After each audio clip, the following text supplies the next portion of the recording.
warahmatullahi wabarakatuh. Salam sejahtera bagi kita semua. Shalom, Om Swastiastu, Namo Buddhaya, salam kebajikan, Rahayu, Rahayu, Rahayu. Selamat pagi hadirin yang terhormat. Selamat datang di Ruang Sinema Museum Pendidikan Indonesia Universitas Negeri Yogyakarta dalam acara Simposium Khatulistiwa 2024 Mupakara Kerja Perawatan sebagai Praktik Solidaritas. Semoga semuanya dalam keadaan baik dan sehat sehingga kita bisa mengikuti acara hari ini dengan lancar. Sebelum acara dimulai, izinkan saya menyapa terlebih dahulu yang terhormat Profesor Dr. Maman Suryaman MPD selaku Kepala Museum Pendidikan Indonesia, Dr. Ririn Darini selaku Ketua Program Studi Sejarah UNY, Bapak Kuncoro Hadi MA selaku dosen sejarah UNY, Profesor Dr. Andes Iwayan Suwardana, MSN, selaku Ketua Program Studi Seni Rupa UNY, Anissa Fitriana selaku Pemimpin Umum Redaksi LPM Ekspresi, para tamu undangan yang tidak bisa kami sebutkan satu persatu, kemudian para peserta yang sudah sangat antusias hadir di ruang ini. Kami informasikan kembali bahwa di area ruang sinema Museum Pendidikan Indonesia UNY tidak diperkenankan untuk membawa makan, minuman, dan juga merokok. Bapak Ibu hadirin sekalian, untuk meningkatkan rasa nasionalisme dan juga membuka acara kita pada pagi hari ini, marilah kita bersama-sama menyanyikan lagu kebangsaan Indonesia Raya. Hadirin dimohon untuk berdiri.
Baik, hadirin dipersilahkan duduk kembali.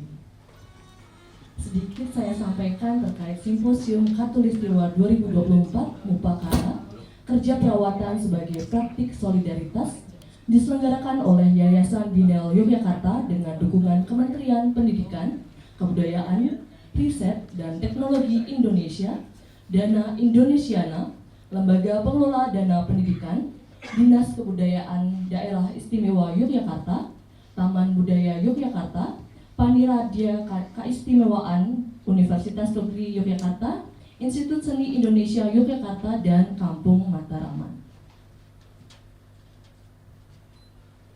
Simposium Khatulistiwa merupakan forum global yang dirancang sebagai arena pertemuan bagi praktisi, pekerja, pemerhati, dan peneliti di bidang seni rupa serta kebudayaan di negara-negara sekitar kawasan Khatulistiwa.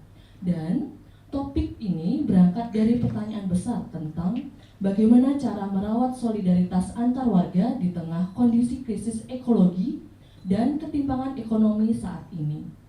Kemudian kami juga mengucapkan terima kasih kepada media partner yang sudah membantu menyukseskan acara ini, yakni Buku Seni Rupa, Harian Jogja, LPM Ekspresi, Magdalene, Moyang.co, Radar Jogja, Visiting Jogja, dan LPM Natas.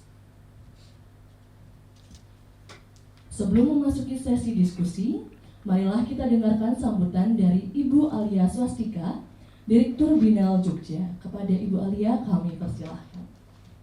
Mari kita beri tepuk tangan yang meriah untuk Ibu Alia. Selamat pagi semuanya. Terima kasih sekali sudah meruput ya pagi-pagi datang ke tempat ini. Mungkin teman-teman yang di selatan lumayan jaraknya melintas kabupaten ya. Memang kita biasanya di Simposium Katulistiwa ini berusaha untuk berpindah dari satu kampus ke kampus lainnya. Jadi Simposium Katulistiwa tahun 2024 ini adalah simposium yang ke-6 sebenarnya yang sudah kami selenggarakan sejak tahun 2000, dimulainya awalnya 2012 simposiumnya. Kita pernah bekerja sama dengan teman-teman di Sanata Dharma, di UGM, di ISI. Lalu ketika pandemi karena kampus semuanya tutup, kita melaksanakannya di Taman Budaya. Dan tahun ini kita ke ISI dan teman-teman di kampus ini Universitas Negeri Yogyakarta. Tadi kita sudah mendengar sedikit mengapa tema Mupakara, kerja perawatan sebagai praktek solidaritas ini dipilih ya, mencoba merefleksikan bahwa di tengah berbagai krisis, di tengah situasi global yang kita hadapi sekarang, bagaimana kerja-kerja seni dan kebudayaan bisa meredefinisi atau juga bisa memaknai ulang praktik-praktiknya, jadi punya kontribusi untuk melakukan perubahan atau menginspirasi perubahan, atau lebih jauh lagi apakah bisa menjadi bagian dari solusi berbagai persoalan sosial itu. Kita memperhatikan dalam 1 tahun terakhir, hampir setahun ya saya kira, itu tanggal 7 Oktober krisis Palestina misalnya hingga sekarang masih terus berlanjut, dan bahkan baru tadi malam kemudian meluas lagi, beberapa hari yang lalu meluas ke Beirut. Lalu juga kita mendengar bahwa hari ini ada serangan dari Irak ke kawasan di Israel. Jadi saya kira pertanyaan-pertanyaan untuk melihat ulang relevansi kerja-kerja seni dan kebudayaan dalam konteks dunia yang terus bergerak, dunia yang terus berubah dan sebenarnya juga selalu berada dalam krisis, menjadi satu pertanyaan yang membutuhkan kerja bersama, perspektif yang beragam, perspektif yang kaya. Karena itu memang sejak awal Simposium Katulistiwa ini dirancang sebagai ruang pertemuan yang tidak hanya membicarakan isu-isu dalam praktik seni itu sendiri, tetapi juga bagaimana kaitan praktik seni ini dengan persoalan-persoalan lain yang lebih luas. Jadi kalau teman-teman memperhatikan pembicara atau presenter yang kami undang, memang tidak semuanya seniman gitu ya. Kadang-kadang kita menerima pertanyaan, loh kok ini banyak pembicaranya malah bukan seniman gitu. Jadi kok rasanya bukan seperti forum seni gitu. Tapi justru memang Simposium Katulistiwa dirancang untuk menjadi ruang pertemuan antara seniman atau pekerja seni atau entah itu kurator atau penggerak kolektif seni gitu, dengan kelompok akademisi, dengan aktivis atau dengan peneliti gitu ya, sehingga kita bisa melihat bahwa satu isu, satu persoalan itu penting untuk kemudian dilihat dalam perspektif yang berbeda-beda, sehingga kita juga bisa saling membayangkan, mengimajinasikan bagaimana seniman dan aktivis, akademisi saling berkolaborasi dan saya kira membangun ruang bersama untuk dialog, untuk lahirnya pemikiran-pemikiran kritis di masa depan. Saya berterima kasih untuk semua yang terlibat dan mempersiapkan acara ini untuk venue di Universitas Negeri Yogyakarta dan segenap sivitas akademikanya yang mendukung acara kami sehingga bisa menggunakan ruangan ini. Lalu juga kami sangat berterima kasih kepada para pembicara yang berasal dari berbagai tempat, ada dari luar negeri dan dari beberapa kota, lalu juga pembicara dari Jogja sendiri, dan terutama saya mengucapkan terima kasih untuk tim kerja di Yayasan Biennale Yogyakarta yang sudah sebulan lebih bekerja keras untuk mempersiapkan acara ini sehingga pagi ini kita semua bisa berkumpul bersama. Saya berharap teman-teman bisa ikut sesi-sesi kami, jadi sengaja memang tempatnya berpindah-pindah biar nggak bosan juga. Jadi sesi pagi ini, sesi hari ini di UNY, besok kita akan berpindah ke ISI. Jadi gantian teman-teman utara yang piknik ke selatan, dan sesi malam hari. Jadi kita biasanya keynote speaker itu memulai pagi gitu, keynote speaker dulu baru panel-panel gitu ya. Tapi memang kita berusaha untuk membuat model-model yang berbeda, jadi nggak membosankan, formatnya itu terus setiap tahun. Dan kali ini kita juga membuat keynote speakernya justru keluar dari kampus gitu. Jadi kita memilih sesi keynote speaker di Kampung Mataraman, itu adalah bagian dari BUMDes di Panggung Harjo. Jadi kalau teman-teman ingat tahun lalu kami Biennale Jogja berpindah keluar dari museum untuk kemudian berpameran atau menyelenggarakan kegiatannya di beberapa venue di komunitas desa, termasuk salah satunya di Kampung Mataraman ini. Jadi kita juga melihat bahwa kerja-kerja akademisi, kerja-kerja teori itu juga bisa berlangsung dalam ranah yang lebih dekat dengan kehidupan sehari-hari, bukan melulu di ruang-ruang ber-AC seperti ini yang tertutup, terpisah dari kenyataan sosialnya, tetapi kita ingin membicarakan solidaritas dalam situs, dalam ruang yang memang secara nyata membangun kita untuk berempati, membangun kita untuk melihat dan membaca ulang realitas sosial. Jadi jangan lewatkan sesi keynote nanti malam dan besok malam di Kampung Mataraman juga.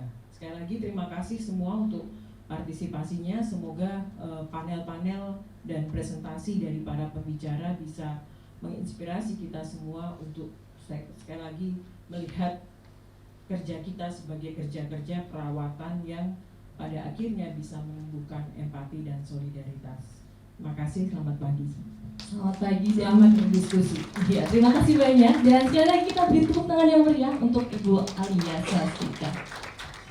Pada sesi pertama ini, kita akan berkesempatan untuk mendapatkan pemahaman tentang solidaritas lokal global, sejarah, dan warisan penjajahan.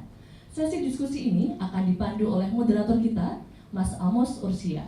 Beliau merupakan penulis dan peneliti independen. Beliau memiliki ketertarikan dalam topik seputar historiografi, pengetahuan kultural, dan kajian dekolonial atau postkolonial. Beberapa tahun terakhir, ia mempresentasikan penelitiannya di Simposium Khatulistiwa Biennale Yogyakarta, International Conference on Indonesian Culture, Live Salihara, hingga Indonesia Forum on Spice Route. Sehari-hari bergiat dalam komunitas lintas disiplin bernama Arung Kala. Kita sambut bersama dengan tepuk tangan meriah moderator kita pada pagi hari ini. Monggo Mas Amos.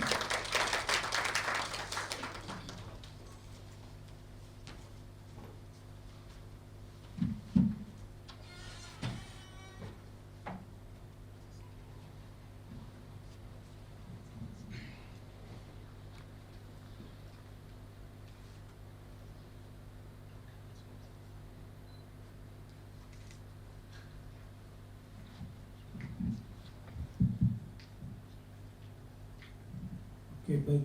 Selamat pagi semuanya. Selamat datang di panel pertama Simposium Khatulistiwa 2024 yang diselenggarakan Biennale Jogja. Saya Amos Ursia akan memandu dan memoderatori jalannya panel pertama ini. Kita hari ini dan pada panel ini akan membahas satu tema yang penting dan tema itu sebenarnya akan menjadi salah satu kata kunci juga ya di setiap program atau di setiap aktivitas yang dilakukan Biennale Jogja gitu. Jadi kita seringkali di Biennale Jogja mendiskusikan tema-tema terkait solidaritas baik secara lokal atau global, dan bagaimana sejarah kemudian terhubung sebagai satu hal yang penting di dalam upaya memikirkan ulang gagasan tentang solidaritas tersebut. Jadi kita akan membahas kata kunci yang juga penting pagi ini tentang solidaritas dan sejarah, terutama untuk memikirkan ulang bagaimana sejarah kolonialisme, sejarah panjang kolonialisme tidak terjadi hanya dalam konteks politik, dan dia tidak terjadi hanya dalam satu periode pendek dalam sejarah, tapi kolonialisme berlangsung dan berlanjut sebagai satu siklus kekuasaan, sebagai cara bagaimana kekuasaan bekerja. Dan untuk itu kita mengundang beberapa panelis dan peneliti yang akan membahas tema terkait hal ini, dan kita juga mengundang satu seniman, Arif Furqon dari Anistorit, untuk merefleksikan ulang juga bagaimana praktik seni bekerja dalam tema-tema tentang historisitas, dan bagaimana praktik seni mampu merespon dinamika historis tersebut. Mungkin itu untuk ringkasan singkat dari panel pertama ini, dan mungkin segera akan saya perkenalkan dulu panelis pertama kita. Panelis pertama kita Ari Yoga Iswara Adipurwa Wijana, betul ya Mas Ari? Mungkin nanti lebih akrab saya mau manggilnya Mas Ari aja. Jadi Mas Ari mengajar kesusastraan berbahasa Inggris, teori kritik, dan teater di Universitas Pajajaran di Jatinangor. Ia juga pernah mengajar penulisan akademik, kesusastraan Inggris, dan kesusastraan Amerika di University of Louisiana. Ia berkepentingan dan memfokuskan perhatian akademiknya pada teks-teks jelangan abad ke-19 ke abad 20 dan pendistribusiannya melalui industri penerbitan dalam kerangka postkolonial. Menilik kelindahan antara produksi teks, teknologi, dan ekonomi global sebagaimana yang tampak pada berbagai tulisannya, termasuk buku Mendroka Wacana Postkolonial. Studi-studi itu mengarahkan perhatiannya pada isu-isu ras, gender, dan kelas sosial, khususnya perkara gender, race, class bodies, yang menyebabkan minatnya pada gagasan practice as research dalam konteks teater dan performance sebagai literasi alternatif dan wahana memantik partisipasi sosial. Saat ini ia sedang menjelajahi potensi kesusastraan, teater, seni rupa, dan teknologi digital dalam menerapkan medan baru bagi pembelajaran, penulisan akademik dan kreatif, dan perubahan serta partisipasi sosial. Jadi kita akan mendengar tema yang akan dibawakan Ari Yoga Iswara Adipurwa Wijana tentang perawatan sebagai dekolonisasi imajinasi. Mungkin itu aja perkenalan dan ringkasan topik terkait apa yang dipresentasikan. Kita beri tepuk tangan dulu untuk Mas Ari.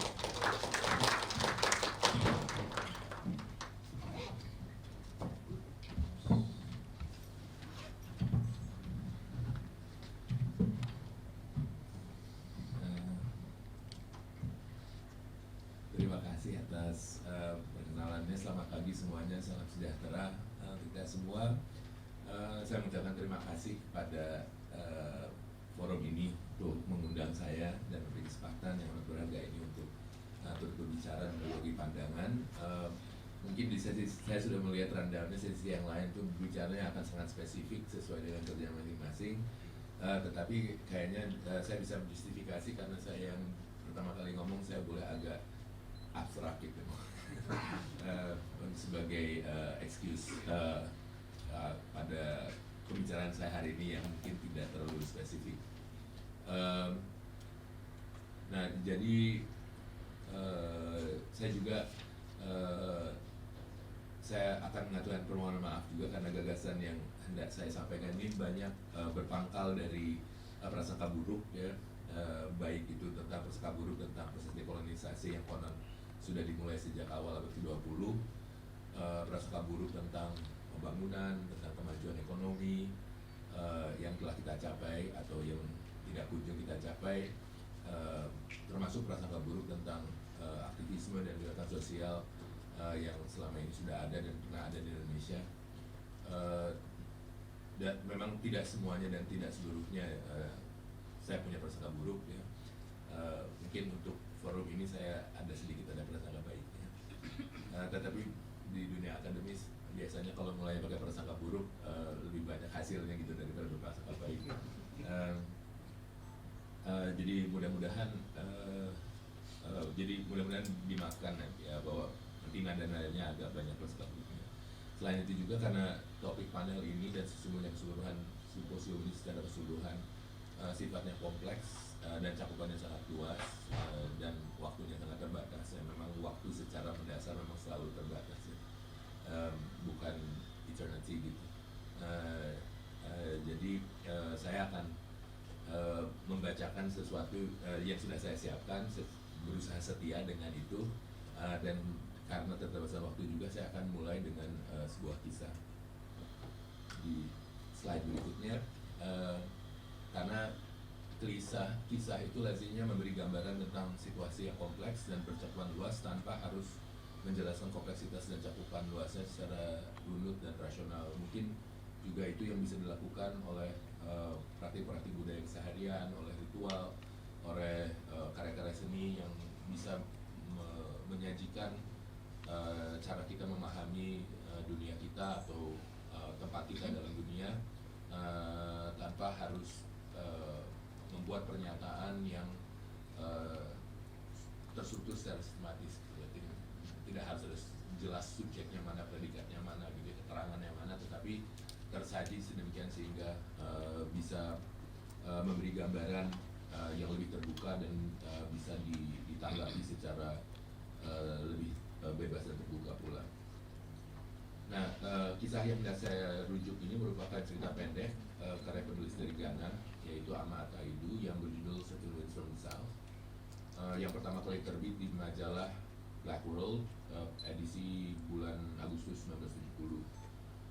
Dalam cerita pendek ini mengisahkan seorang perempuan tua atau setengah baya. Sebenarnya tidak terlalu jelas dalam ceritanya dia umurnya berapa gitu ya.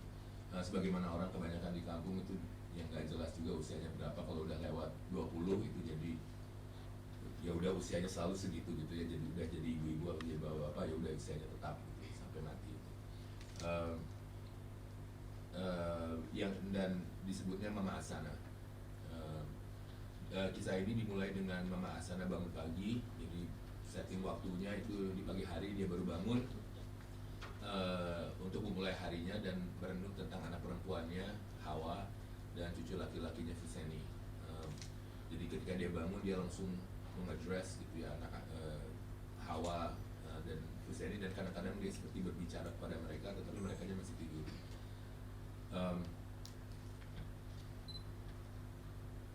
Nah, kedua Mama Asana sendiri waktu mereka masih tidur ini mulai membenahi rumahnya, menyapu, mengurusi biji kola karena dia bekerja mencari nafkah dengan mengumpulkan biji kola dan juga kayu bakar. Nah, kemudian dalam proses itu dia mendengar seseorang datang. Dia tadinya di awalnya berharap bahwa itu suaminya yang sudah lama pergi. Kalau tidak salah dia bilangnya sudah berapa puluh Ramadan gitu.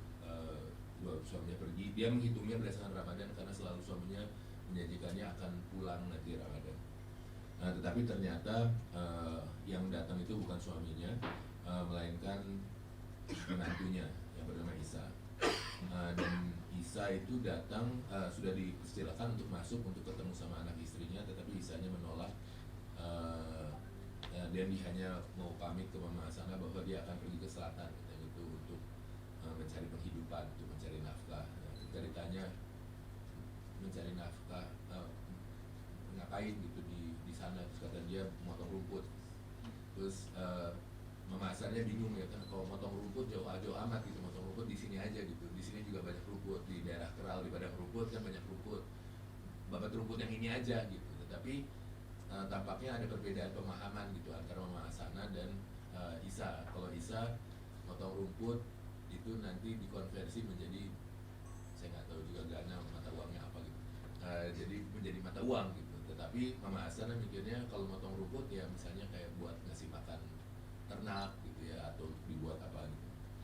Nah, dan Mama Asana juga heran kenapa laki-laki dalam keluarganya itu selalu pergi gitu, karena suaminya juga pergi. Konon pada waktu itu ketika dia pertama kali pergi katanya harus bertempur di perang antara orang Inggris dan orang Jerman. Jadi Mama Asana juga tidak mengerti kenapa suaminya yang bukan orang Inggris dan bukan orang Jerman harus pergi berperang mewakili Inggris dalam perang antara Inggris sama orang Jerman gitu. Jadi kenapa perangnya bukan perang kita, tapi kenapa ya kehilangan suami saya gitu. Jadi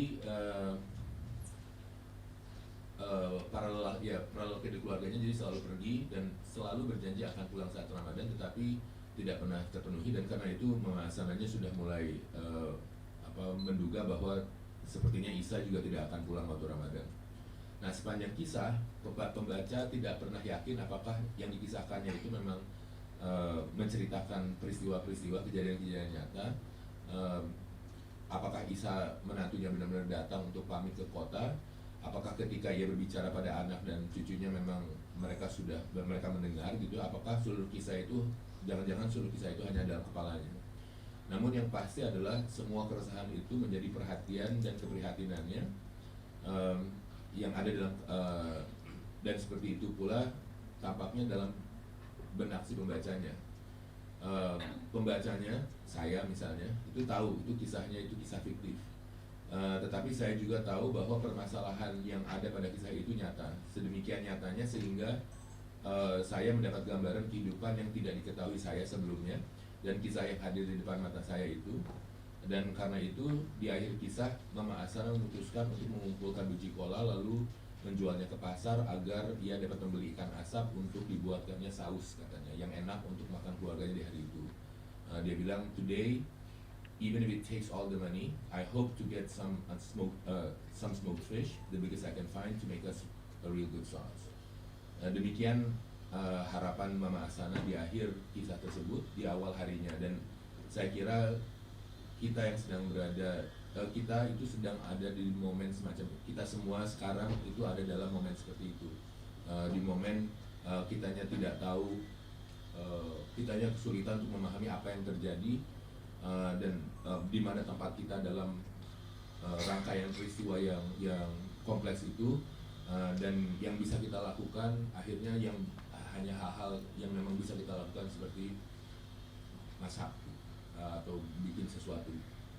Nah, ada kisah lain yang lebih mutakhir, yaitu sajak yang pertama kali terbit di tahun 2008 yang berjudul Gate A4, kayak pintu di bandara, pintu A4, karya Naomi Shihab-Nye, seorang penyair Amerika keturunan Palestina. Sajak itu berdasarkan pengalaman Naomi Shihab-Nye sendiri yang terjebak di bandara karena penerbangannya tertunda, dalam menanggapi seruan dari AV sistemnya, ya, dari PA sistemnya, bahwa di bandara memerlukan seseorang yang dapat memahami bahasa Arab.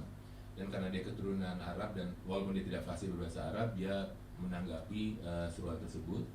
Dan ternyata ada perempuan tua yang resah karena dia mengira bahwa penerbangannya dibatalkan, padahal dia besoknya itu sudah ada janji di dokter gitu ya untuk ada operasi yang sangat penting, ada penanganan medis yang sangat penting. Nah, Naomi Shihab-Nye dalam cerita itu si akunya berhasil menenangkan perempuan itu dengan mengajaknya berbincang dan menelpon anaknya yang ada di kota lain, ya, yang nantinya akan menjemput dia, dan beberapa orang Palestina yang dikenalnya, termasuk penyair-penyair keturunan Palestina lain yang ada di Amerika.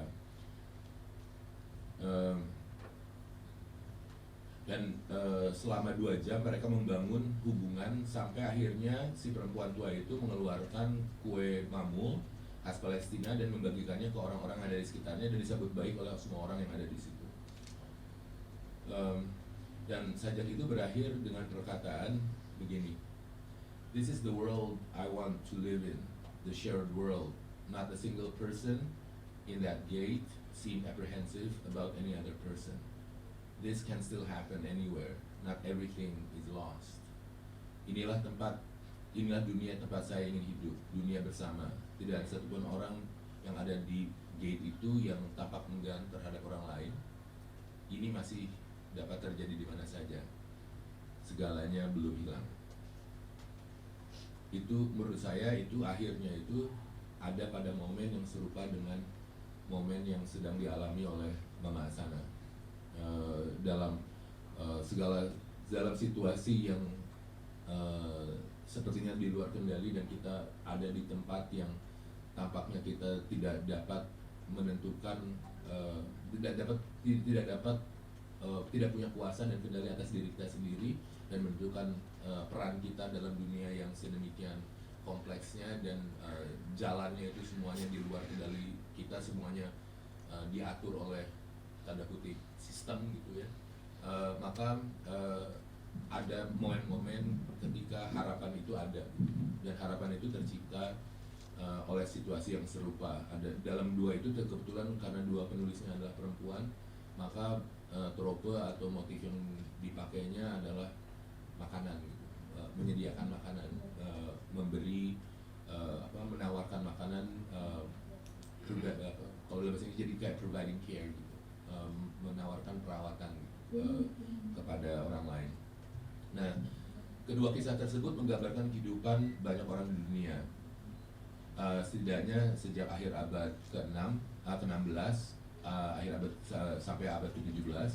Masa itu bagi masyarakat yang selama beribu tahun sebelumnya tinggal di benua Amerika misalnya, mungkin ditandai dengan didirikannya pabrik gula pertama di Brazil pada tahun 1509 oleh bangsa Portugis yang berhasil merintis upaya menjadikan benua itu menjadi sumber bahan mentah bagi industrinya dengan memanfaatkan hasil dari ekspedisi pertama Christopher Columbus 17 tahun sebelumnya. Mungkin bagi kita di Nusantara itu dimulai dengan momen terkait dengan tahun 1911 ketika Portugis menguasai Malaka. Mungkin juga bagi sebagian masyarakat di Amerika momen itu ditandai juga dengan dirintisnya The Virginia Company dan The Massachusetts Bay Company pada tahun 1590 serta didirikannya East India Company atau EIC pada tahun 1600. Yang terkait juga dengan pendirian VOC. Jadi selisih antara EIC dan VOC itu didirikannya cuma 2 tahun. Jadi EIC didirikannya 1600 dan VOC didirikannya 1602 dan kedua perusahaan itu dianggap sebagai perusahaan multinasional pertama di dunia, walaupun dua-duanya ujungnya karena pertama mungkin nggak langsung berhasil, terus ya ujungnya tengah-tengahnya kan bangkrut hingga harus diganti sama negaranya gitu. Dan mungkin juga bagi kita di Nusantara momen itu mungkin dapat diletakkan pada tahun 1914 pada waktu VOC berhasil menguasai Jakarta atau ada perjanjian dengan Pangeran Jakarta gitu ya, sehingga bisa menjadikan bisa mendirikan Batavia. Dan pada momen kehidupan kita dan sejak momen-momen itu kehidupan kita mulai terserat dan berpadu pada ekonomi global yang ditentukan oleh peristiwa-peristiwa yang mungkin tampak tidak berhubungan dengan keseharian kita, sebagaimana rumah tangga Mama Asana diatur oleh peristiwa-peristiwa yang ada di tempat lain dan digerakkan oleh pihak-pihak yang sama sekali tidak pernah ditemuinya. Kondisi yang bisa kita sebut sebagai kondisi kolonial berlangsung cukup lama hingga terjadinya upaya-upaya di tengah lokalitas untuk mengakhirinya atau kita sebut saja dekolonisasi. Bagi kita dapat dikatakan dimulai sejak mungkin ya 1950, dari sejak awal abad ke-20 hingga peralihan dari tahun 27 Desember maksudnya 1949 gitu di akhir tahun tersebut. Namun Nederland Petersen dan Biku Parek mengingatkan bahwa proses dekolonisasi sehingga bisa tiba pada kondisi yang bisa disebut postkolonial membutuhkan proses dekolonisasi imajinasi atau Edward Said pernah juga menyebutnya sebagai dekolonisasi benak atau decolonization of the mind. Pada kesempatan lain pun pada saat berbicara tentang proses memperjuangkan penghapusan apartheid di Afrika Selatan, Edward Said juga mengingatkan bahwa kurang lebih begini bahasa Indonesianya, jika wacana imperial itu didasarkan pada wacana yang mengagungkan identitas nasional atau eksepsionalisme nasional, maka upaya melawan kolonialisme dengan nasionalisme reaktif belaka tidak dapat menjamin bahwa pola-pola kolonial tersebut tidak berulang di negara-negara yang baru merdeka tersebut. Dan kita sudah melihat sendiri dalam sejarah Indonesia bahwa warning dari Said tersebut secara historis cukup akurat untuk di Indonesia. Dan mungkin nanti di keynote nanti malam juga keakuratan itu akan terbukti gitu ya. Said sendiri ketika mengelaborasi dekolonisasi imajinasi atau decolonization of the mind, dia merujuk kepada dekolonisasi yang terjadi di Irlandia, terutama dengan membahas puisi dan drama karya William Butler Yeats. Dan Yeats pun sempat mengkhawatirkan proses dekolonisasi yang dialami oleh Irlandia sendiri melalui nasionalisme, karena dia mengatakan dalam sejak Second Coming, orang-orang yang terbaik tidak memiliki keyakinan dan keteguhan, sedangkan yang terburuk senantiasa memiliki intensitas yang penuh dengan semangat. Atau tepatnya dia bilang the best lack of conviction and the worst is full of passionate intensity. Dan itu resikonya gitu kalau resistensi atau perlawanannya tidak termasuk dekolonisasi imajinasi. Ya, itu yang terpikirkan oleh Yeats. Mungkin kita dapat mengatakan bahwa Irlandia yang hingga abad 19 masih dianggap bukan Eropa, bukan kulit putih, masih dipandang sebagai bangsa teroris sebelum orang-orang Timur Tengah. Jadi foto-foto tentang teroris itu di abad 19 itu image-nya itu semuanya orang Irlandia gitu. Dan image-nya ternyata sama dengan image orang dalam karikatur-karikatur di abad 19, image Irlandia sebagai teroris itu persis sama dengan image orang Timur Tengah sebagai teroris pada saat itu. Nah, Irlandia yang seperti itu mungkin juga pada saat ini yang sudah membangun imajinasi sedemikian rupa sehingga dia bisa menghasilkan penulis seperti Yeats gitu ya. Mungkin pada saat ini juga sudah mencapai tahap postkolonial. Walaupun tidak dapat dipungkiri juga bahwa kondisi postkolonial tersebut menjadi bagian, tetapi kita juga sekarang akan melihat bahwa kalau dia sampai postkolonial, apakah dia kemudian menjadi terserap dalam sebuah sistem atau sebuah rezim yang oleh Michael Hart dan Antonio Negri disebut sebagai di slide berikutnya empire. Dalam bukunya tersebut, Hart dan Negri menawarkan konsep untuk menjelaskan kondisi kita di slide berikutnya. Dalam buku Empire tersebut, saya bacakan. Dalam buku tersebut, Hart dan Negri menawarkan konsep untuk menjelaskan kondisi kita di masa kini di abad ke-21. Ketika dekolonisasi formal terjadi dan kondisi postkolonial di wilayah-wilayah yang pernah dekolonisasi tidak kunjung tercapai, kolonialisme dan imperialisme formal yang mengambil bentuk identitas kenegaraan dulu sudah berkembang menjadi empire. Jadi negara jajahannya tidak kunjung postkolonial, tidak kunjung merdeka sepenuhnya, tetapi kekuatan kolonialnya sudah berevolusi menjadi hal lain yang tetap menguasai.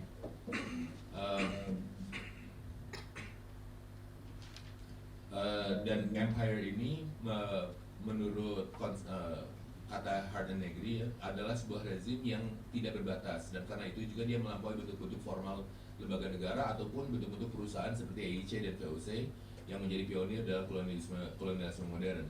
Lembaga-lembaga itu tetap ada, tetapi menjadi simpul-simpul pelaksana dalam mengejawantahkan empire yang tujuannya adalah menguasai dan mengatur kehidupan sosial secara menyeluruh hingga ranah-ranah yang paling intim seperti tubuh, bagian-bagian tubuh, serta benak, dan hingga mungkin bahkan sampai ke bawah sadar dan tak sadar.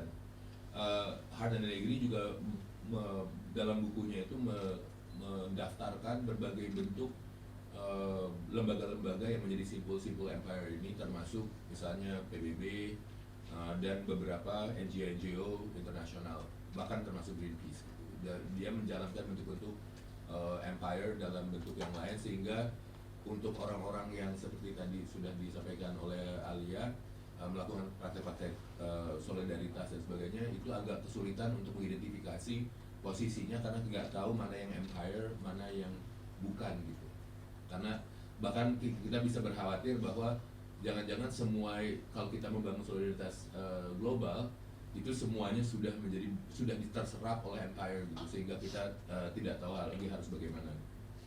Nah, sebagai counterpartnya, tetapi jadi ada harapan.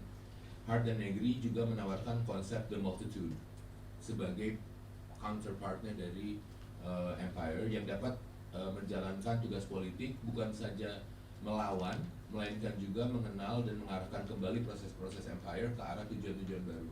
Karena empire-nya tidak mungkin bisa dilawan, karena dia menguasai semua aspek kehidupan kita, maka caranya mungkin lebih mengenal dan mengarahkan kembali ke arah tujuan baru. Yang susahnya tentunya bagaimana caranya dalam proses itu kita aja juga tidak terserap ke dalam empire-nya sehingga menjadi senjata makan tuan atau mengkhianati tujuan kita sendiri. Nah, tampaknya kegiatan merawat dapat mengubah pandangan tentang dunia. Michael Hart itu sendiri pada awalnya dia baru lulus gitu ya, S1 teknik sipil, kemudian sebagaimana lazimnya pada tahun itu di awal tahun 80-an dia ikut Peace Corps dan kemudian melakukan kegiatan aktivisme di Guatemala. Ketika dia sampai di sana, dia menyadari bahwa upaya pembangunan gitu ya atau membantu masyarakat setempat yang dia rintisnya itu ternyata dia menyadari bahwa dia menjadi bagian dari yang nantinya dia konsep sebagai empire. Dan karena itu setelah itu kemudian dia mengenal nama Antonio Negri yang sedang dipenjara di Italia, dan karena itu dia pindah haluan S2 S3-nya menjadi sastra roman, fokus pada bahasa sastra Italia supaya dia bisa berkonsultasi dengan Antonio Negri dan menghasilkan si tulisan ini. Dan buku Empire-nya lanjutannya adalah buku Multitude yang tentunya lebih memberi harapan tentang apa yang bisa kita lakukan. Ini lucunya buku ini juga ironisnya sekarang sudah terserap ke dalam Empire. Jadi awalnya buku ini dipasang sama dia di websitenya dia sendiri kan kalau dia ngajar di Yale, dia pasang di halaman dia untuk bisa di-download oleh siapa saja gitu, open access. Tapi kan ini sebenarnya bukunya bukan punya dia, karena proprietary ownership-nya ada pada Harvard University Press. Jadi awalnya itu gampang nge-downloadnya. Saya punya di-download langsung dari websitenya dia gitu. Tapi belakangan ternyata buku itu sekarang ya untuk aksesnya dia harus berbayar gitu. Karena ternyata Michael Hart sendiri tidak bebas untuk mendistribusikan buku tulisannya sendiri gitu. Dan itu menunjukkan betapa si Empire itu cara kerjanya itu kayak gimana gitu. Bahkan bukunya Michael Hart sendiri tidak bisa dimiliki oleh tidak bisa diatur oleh Michael Hart. Nah, jadi dia mungkin juga yang dilakukan oleh Michael Hart itu juga mirip dengan yang ditawarkan oleh Mama Asana dan perempuan tua yang ditemui Shihab Nye, yaitu kegiatan merawat, dan itu mungkin lebih efektif dari sekedar menawarkan, dan itu tawaran itu kecil ya, sekedar menawarkan gestur merawat gitu. Sekedar ini kayaknya bahasa Indonesia salah, tapi maksudnya offer a gesture of care, tidak harus kayak kegiatan besar gitu. Sekecil sekedar membuat saus atau membagikan kue kering atau nah yang masalah lainnya itu yang pernah saya punya pengalaman adalah terlibat dalam gerakan buruh. Saya waktu itu terlibatnya sebagai fasilitator pendidikan buruh. Dan tentunya bagi buruh untuk bisa melawan kapital global yang sebesar itu gitu, satu-satunya cara adalah membuat solidaritas. Tetapi tentunya bedanya gerakan buruh, solidaritas buruh dengan empire adalah solidaritas buruh itu dia tetap di lokal-lokal karena basisnya itu selalu serikat buruh di lokalnya.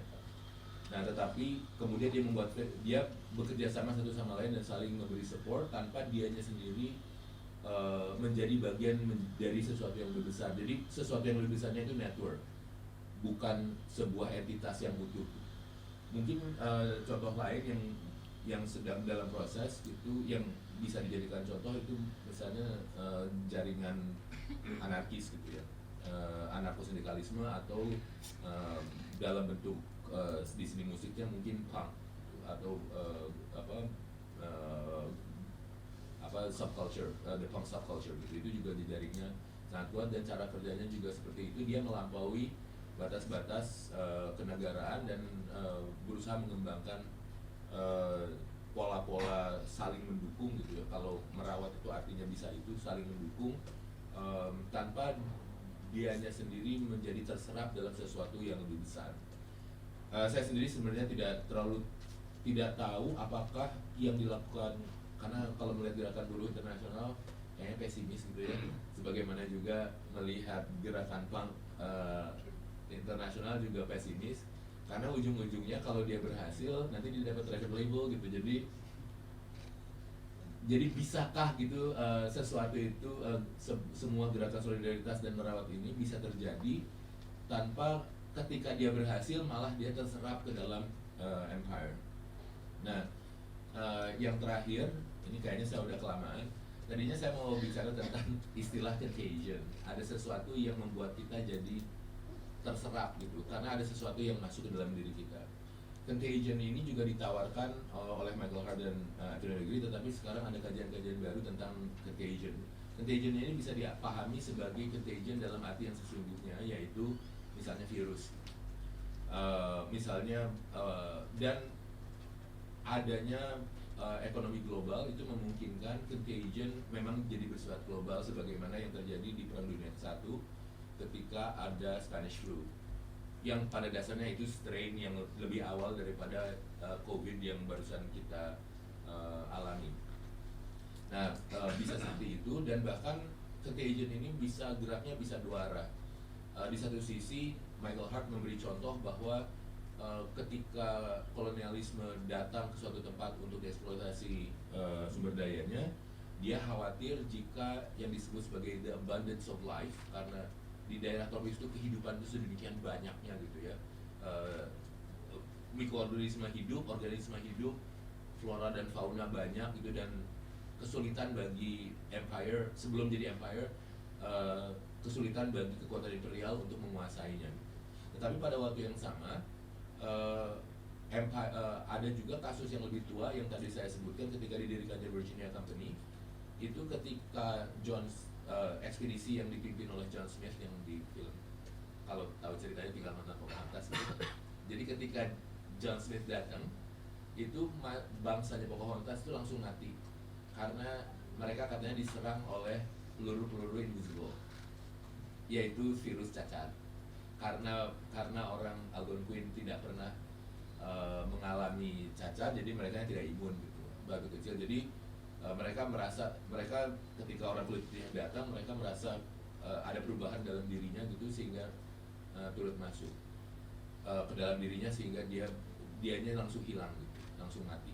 Nah, mungkin juga kita bisa memahaminya bahwa contagion ini dalam bentuk metaforik, tetapi misalnya informasi yang masuk ke dalam pikiran kita, atau sampai ke pola-pola yang menentukan cara kita berperilaku dan berinteraksi satu sama lain, dan cara kita memandang dunia tempat kita berada, termasuk cara kita berinteraksi dengan entitas-entitas manusia maupun yang non manusia, yang hewan atau yang non hewan juga.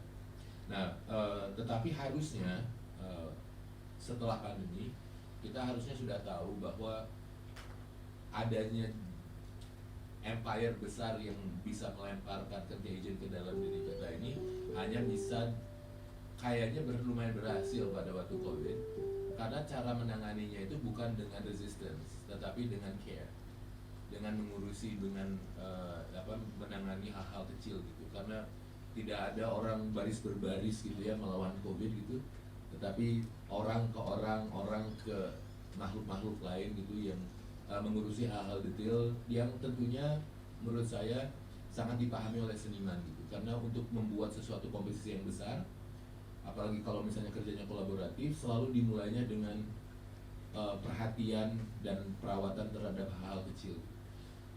Ya mudah-mudahan juga saya cuma bukan ngomong ini tentang orang lain, dan tadi juga seperti yang sudah dikatakan oleh MC dan juga Alia, mungkin juga adanya momen-momen pertemuan seperti ini juga bisa membantu saya untuk memikirkan juga, mungkin saya juga harus mengubah cara saya bekerja, cara saya mengajar, cara saya mendidik. Itu saya. Terima kasih.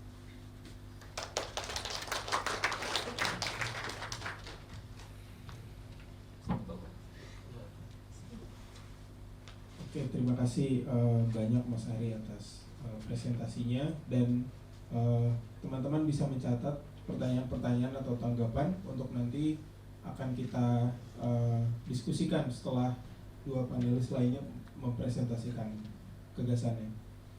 Mungkin jika ingin diringkas sangat sedikit dari apa yang disampaikan Mas Ari, kata kunci tentang totalitas itu diulang sebagai konsep maupun sebagai refleksi atas apa yang terjadi kini dan retrospektif juga ke belakang.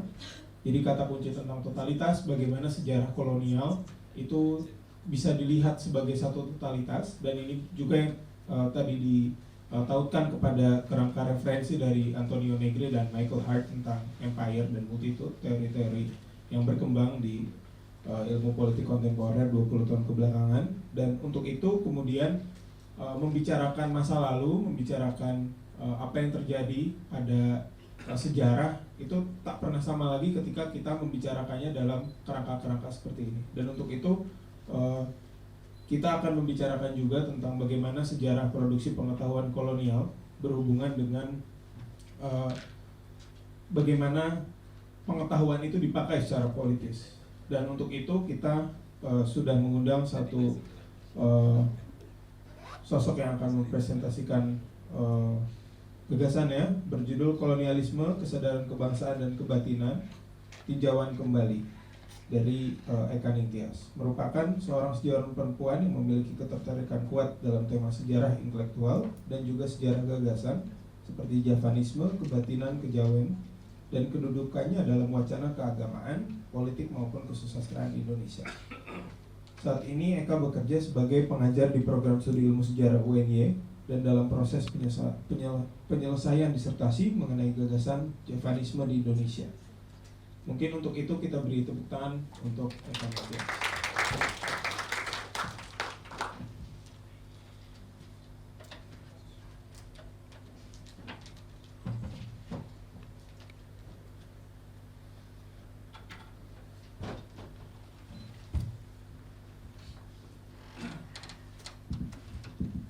Oke, selamat pagi teman-teman sekalian.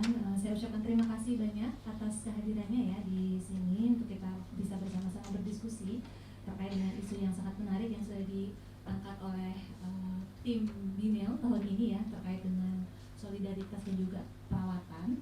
Di sini saya juga ingin mengucapkan terima kasih kepada Yayasan BINEL dan juga kepada Mas Amos yang sudah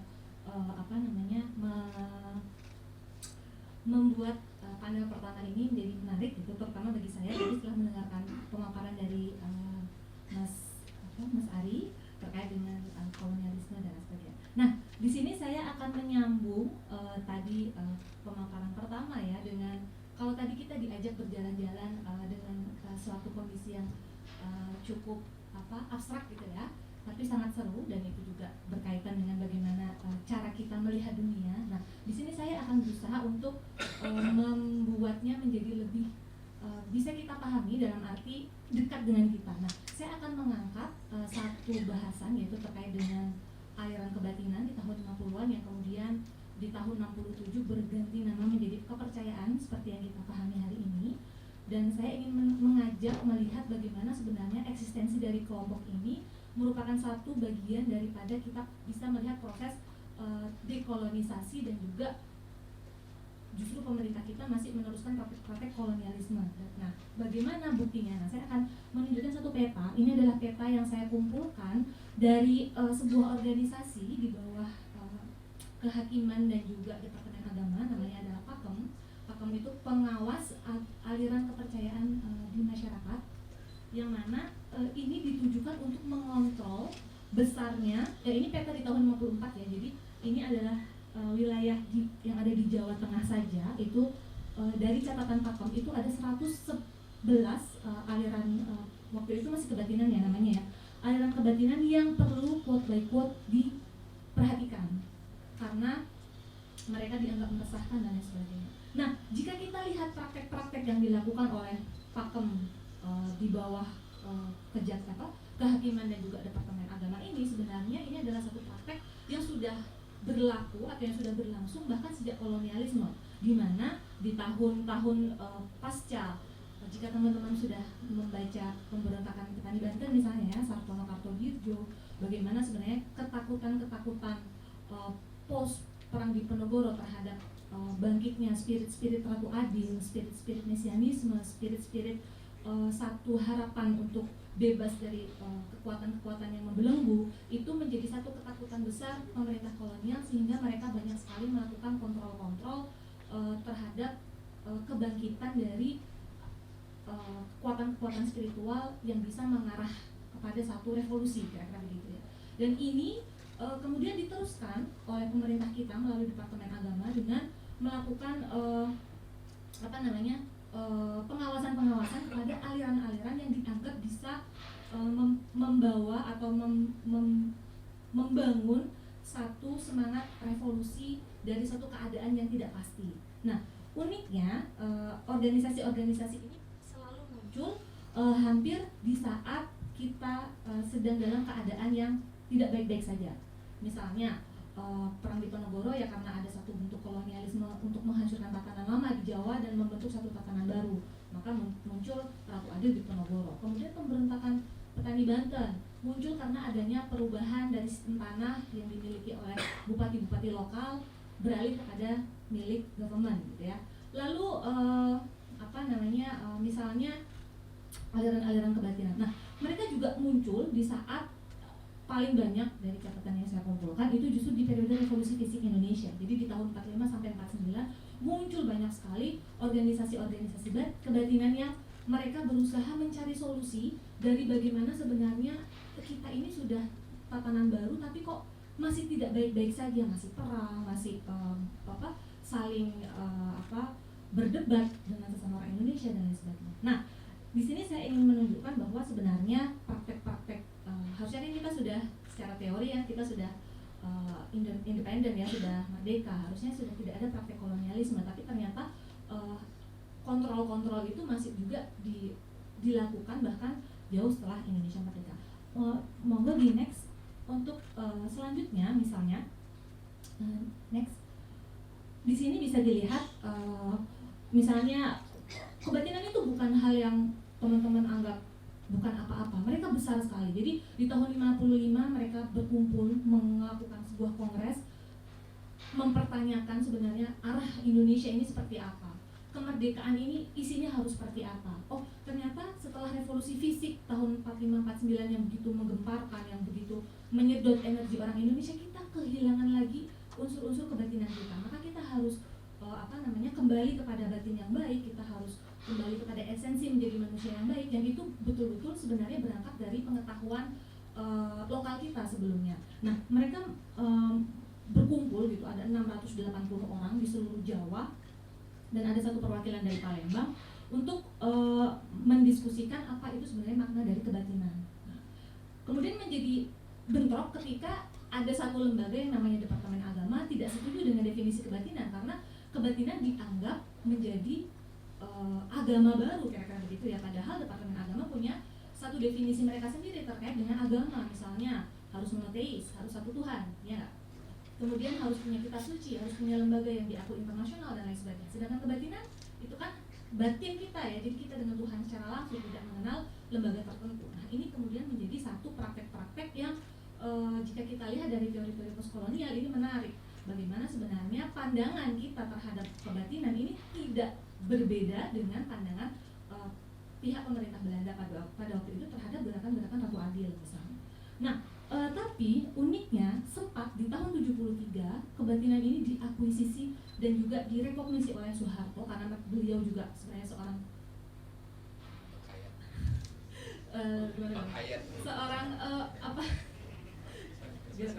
beliau seorang yang memiliki minat terhadap spiritualitas Jawa, kira-kira gitu ya, sehingga memberikan satu wadah di tahun 73 gitu ya. Jadi pernah dalam catatan Indonesia kita memperingati satu suro secara nasional di TVRI waktu itu ya, kita TV-nya cuma itu, disiarkan secara besar-besaran, koran Kompas juga memberitakan secara 2 hari 3 hari beritanya itu terus ya, bahkan di lapangan Senayan gitu. Jadi betul-betul glorifying dari pada praktek-praktek kebatinan. Jadi sebenarnya kita sudah ada usaha untuk mendekolonisasi pandangan terhadap kebatinan itu di era Soeharto. Walaupun pada akhirnya beliau harus menyerah untuk kepentingan pemilu tahun 78 karena butuh pendapat atau butuh dukungan dari pihak-pihak Muslim pada waktu itu ya, yang mana saya juga menemukan catatan surat-suratnya yang dikirim oleh MUI Jakarta. Jika kepercayaan, waktu itu namanya sudah kepercayaan ya, tidak dikeluarkan dari GBHN di tahun 78, maka kami tidak akan memberikan dukungan di pemilu kemudian. Jadi Soeharto begitu ketakutan sehingga switch ya, menjadi membumikan lagi kebatinan, menggrounded mereka menjadi satu yang disebut kebudayaan. Jadi perlu kita konservasi, kita jaga, kita rawat gitu. Tapi dalam sense yang sama dengan yang dilakukan oleh praktek-praktek kolonial pada waktu itu. Next, bisa dilihat ya di sini kembali lagi ya ke kongres, ini di kongres kedua dan ketiga, mereka orang-orang ini ya, misalnya Ki Romojati ini adalah dari aliran teosofi ya. Jadi kebatinan itu memang merupakan satu jaringan lokal global di mana tidak hanya membicarakan tentang Jawa saja, tapi bagaimana sebenarnya solidaritas kemanusiaan itu menjadi isu besar di situ. Lokal dan juga global itu menyatu ke dalam kebatinan. Dan mereka di sini mendefinisikan bahwa kebatinan ialah sumber asas dan sila ketuhanan yang Maha Esa untuk mencapai budi luhur guna kesempurnaan hidup. Sehingga sila utama dari ketuhanan adalah kebatinan. Jadi batin dulu baru ketuhanan, kira-kira begitu ya. Dan ini tentu saja menggemparkan dunia persilatan waktu itu ya, karena seharusnya yang menjadi landasan awal ya ketuhanan yang Maha Esa kan, bukan kebatinan. Nah kira-kira gitu. Jadi terus mereka berjuang untuk mendapatkan posisi gitu ya di Indonesia Merdeka ini. Next. Nah ini saya akan tunjukkan satu karikatur yang sangat menarik. Saya nggak sengaja ketemu ini di koran Indonesia Raya kalau tidak salah ya. Ini adalah Kongres Budi Utomo terakhir di tahun 34, di mana setelahnya itu Budi Utomo kemudian dengan Persatuan Bangsa Indonesia melebur menjadi satu partai baru ya. Jadi ini kongres betul-betul kongres terakhir dari Budi Utomo, di mana Indonesia di konteks tahun 34 itu sudah betul-betul lelah dengan yang namanya krisis Malaysia. Krisis Malaysia itu krisis global ya. Mau makan sulit, kemudian kita dalam keadaan ya sama seperti sebelumnya ya, jadi membutuhkan yang namanya ratu adil kira-kira begitu. Nah, perjuangan diplomasi Indonesia juga sudah mentok. Akhirnya ada 2 tokoh besar, namanya Sutopo Wonoboyo dan Mr. Wongsonegoro. Mungkin teman-teman yang mengkaji penghayat kepercayaan sangat tidak asing dengan Wongsonegoro ya, beliau adalah tokoh kebatinan yang sangat besar. Di tahun 34 sudah menawarkan satu solusi untuk Indonesia keluar dari belenggu kolonialisme, yaitu melalui apa? Kebatinan. Bukan melalui organisasi politik, bukan melalui perang, bukan melalui pertarungan fisik dengan Belanda, tidak, tapi kita kembali lagi kepada urusan batin kita luruskan lagi tujuan kita sebagai manusia, solidaritas kita, kemudian isu-isu tentang keimanan dan lain sebagainya itu kemudian digali agar kita bisa menjadi hidup yang lebih bersahaja. Nah itu kan satu hal yang mungkin tidak pernah ditulis dalam sejarah nasional Indonesia ya, bagaimana kok kita bisa-bisanya dulu berjuang lewat batin. Pernah baca nggak? Tidak ya, tidak ada bahkan di catatan. Dan ini ternyata cukup besar dan tentu saja hasilnya ditolak ya. Karena apa? Karena itu tidak make sense ya. Itu nggak jelas. Masa kita berjuang lewat doa itu kan tidak bisa dibayangkan. Lalu Mr. Wongsonegoro mengatakan, oke, di tahun 34 mungkin landasan kembali kepada hidup sahaja untuk merdeka itu tidak bisa diwujudkan, tapi lihatlah nanti di masa depan kebatinan akan besar. Nah, kira-kira itu profesinya beliau ya. Jadi tahun 55 akhirnya mereka besar jadi organisasi, bahkan sampai hari ini eksis. Lalu next, sayang sekali waktunya sangat terbatas ya.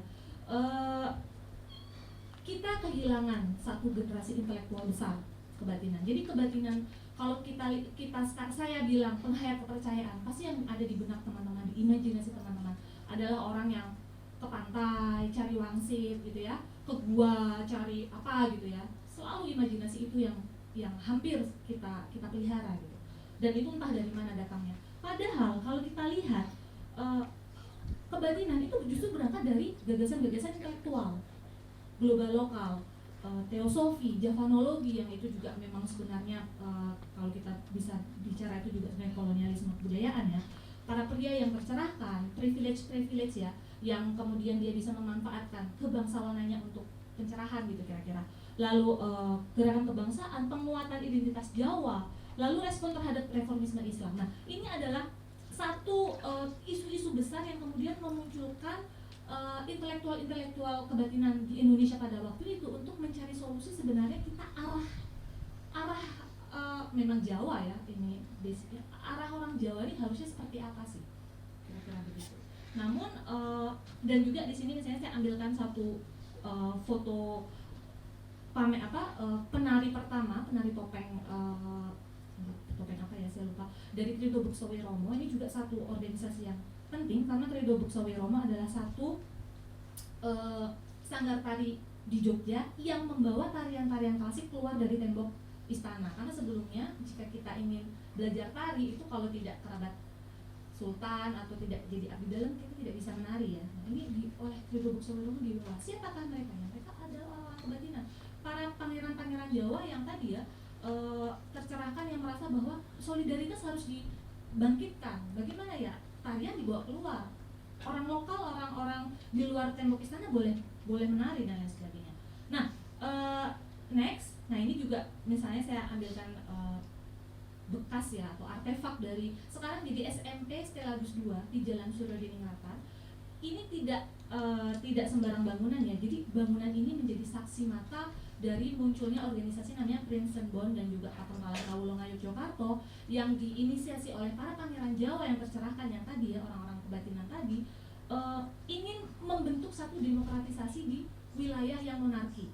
Nah, gimana itu? Jadi dulu ketika orang ingin ketemu sultan kan kita harus duduk di antara itu ya, dua pohon Dewan Daru dan menyampaikan di situ. Nah, kemudian oleh Pangeran Surodiningrat dibentuklah satu organisasi namanya Pakepalan Kawulungan Yogyakarta untuk jika ada permasalahan silahkan sampaikan ke saya, lalu saya akan menyampaikan ke keraton kira-kira gitu. Dan ini tentu saja di bawah pengawasan Belanda. Karena apa? Karena Belanda takut jika ada pangeran-pangeran Jawa yang terlalu progresif, dia akan bisa mengarah kepada perang Jawa jilid 2 gitu ya.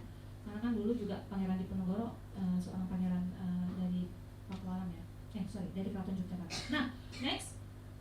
Ini adalah artefak dari Pangeran, kok jelek sekali ya. Ini cahayanya. Jadi itu adalah patungnya Pangeran Surodiningrat yang mana beliau karena mendapat represi sedemikian rupa, akhirnya sekarang aliran ini atau organisasi ini masih kita bisa temukan. Yang sekarang menjadi aliran kepercayaan namanya Palang Budi Nusantara.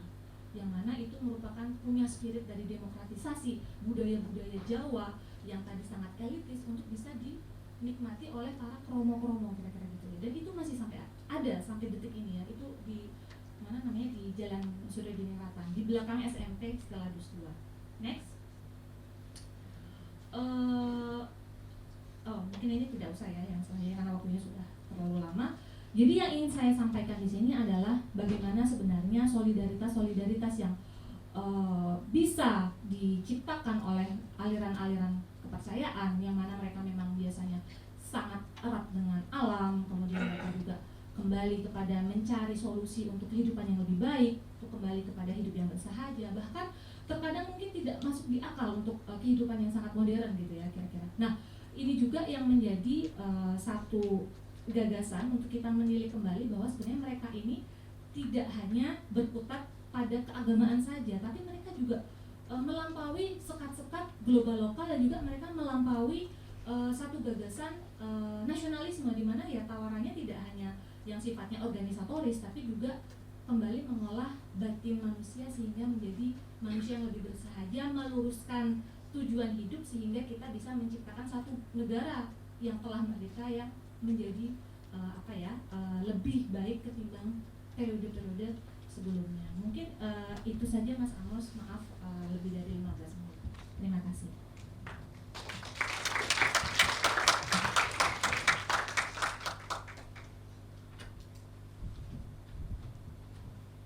Oke, terima kasih banyak Mbak Eka atas presentasinya. Jadi saya pikir ada beberapa kata kunci yang bisa kita recast juga tentang kebatinan ya, dan bagaimana sejarah sebenarnya sejarah resistensi terhadap kolonialisme itu juga nggak cuma ideologis gitu ya. Dia nggak seringkali kita dijebak pada satu historiografi yang narasinya tunggal begitu, untuk melihat sejarah anti kolonialisme sebagai ya sejarah perjuangan ideologis, tetapi juga artikulasi dari kesadaran halayak tak melulu ideologis begitu. Dia juga bisa muncul sebagai satu artikulasi katakanlah spiritual seperti yang tadi dikaji Mbak Eka bertahun-tahun, dan bagaimana saya pikir spiritualisme dan resistensi begitu ya, hubungan-hubungan antara variabel-variabel tersebut juga bisa kita refleksikan sebagai satu bagian dari warisan pengetahuan lokal kita ya, yang ketika kita ingin merumuskan atau mengartikulasikan ulang satu moda baru dari solidaritas, kita pastinya perlu menimbang berbagai macam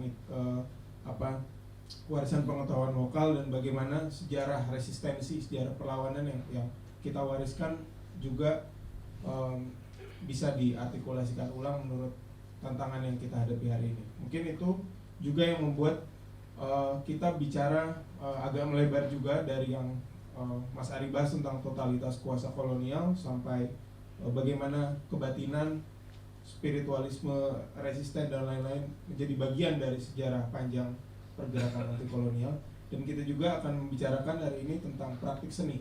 Jadi ini ada 3 hal yang berbeda dalam satu panel. Semoga teman-teman bisa menangkap benang merah yang terlihat nanti di akhir, dan kenapa Anistorid, nanti kita berkenalan juga dengan Anistorid, karena praktik seni yang Anistorid lakukan itu adalah praktik seni yang berbasis arsip, merespon sejarah, dan bagaimana upaya dekonstruksi terhadap narasi sejarah yang tunggal itu diupayakan keluar dari dokumen sentrisme sejarah, katakanlah ya begitu. Jadi seringkali sejarah juga karena kolonialisme, lagi-lagi kolonialisme berbasis pengetahuan, membuat sejarah sangat dipandang dokumen sentris gitu ya. Tadi kita bicara juga tentang bagaimana kolonialisme bekerja di ranah-ranah kontrol politik, kontrol yang makro, totalitas, dan sekarang kita bicara juga tentang pengetahuan dan bagaimana praktik seni kemudian mendekonstruksinya. Berjudul Merawat untuk Membongkar, Anistorid akan mempresentasikan bagaimana pengarsipan menjadi metode perawatan dan tentu metode penciptaan karya. Dan untuk itu kita sudah kedatangan Arif Furqon, edukator dan seorang peneliti yang bekerja di Anistorid juga, mengerjakan berbagai proyek seni dengan pendekatan fotografi dan seni visual. Mungkin untuk itu kita bertepuk tangan untuk Arif Furqon, silakan untuk ke depan.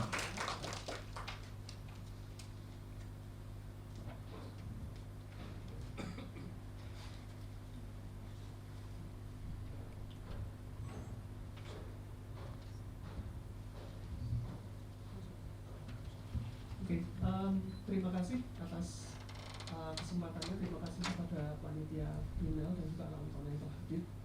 Saya merasa terhormat sekali untuk bisa hadir di sini. Saya akan sedikit menceritakan sesuatu mungkin yang agak sedikit nyambungnya dengan apa yang sudah diungkapkan oleh Mas Ari terus Mbak Eka. Di sini mungkin lebih pada pengalaman praktek saya pribadi, baik sebagai peneliti ataupun sebagai seniman. Nah, kalau melihat gambar-gambar ini mungkin kawan-kawan kayak merasa semacam familiar bahwa terus kemudian Borobudur adalah sebuah ikon yang sangat dikenal banget di Indonesia, dan ini adalah salah satu kecenderungan yang saya temukan dalam foto-foto keluarga di Indonesia, bahwa terus kemudian ternyata ketika saya SD saya lupa mengingat secara langsung atau tidak bahwa itu secara eksplisit diungkapkan atau tidak bahwa di atlas ada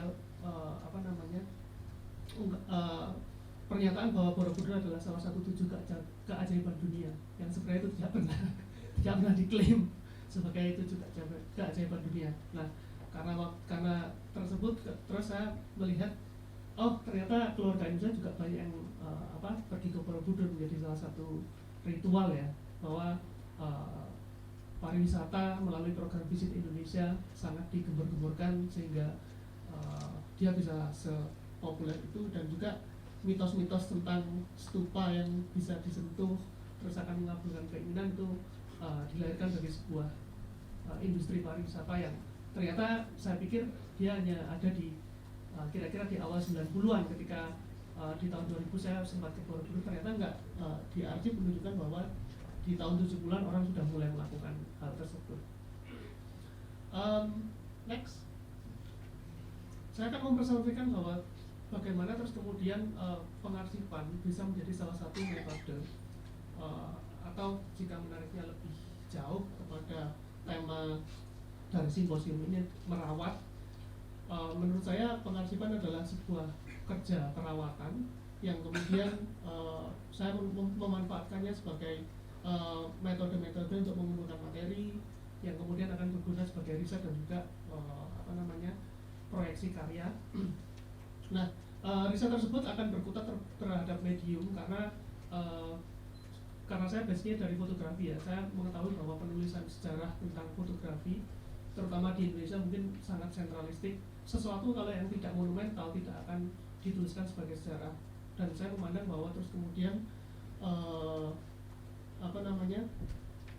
keluarga menurut saya menjadi sebuah titik penting untuk membaca dari pinggir, karena di dalam keluarga terjadi transaksi-transaksi yang diawali dari keintiman yang kemudian dia menjadi sebuah dalam tanda kutip kerja perawatan tentang ingatan, perawatan tentang trauma, warisan pengetahuan antar generasi yang kemudian di dalam sebuah keintiman yang terjadi dalam sebuah rumah atau dalam keluarga ini, kontrol pemerintah atau kontrol sebuah rezim mungkin tidak, dia mampu meresap tapi mungkin tidak dapat menjangkau keintiman tersebut, sehingga cerita-cerita, resistensi dan lain-lain itu sangat bisa dirawat dan diawetkan dalam keluarga, sehingga kemudian distribusi ingatan dan memposisikan rumah sebagai situs atau ruang penyimpanan tentang pengetahuan itu sendiri yang bebas dari sensor ya, meskipun indoktrinasi sudah sangat meresap dalam mental, tetapi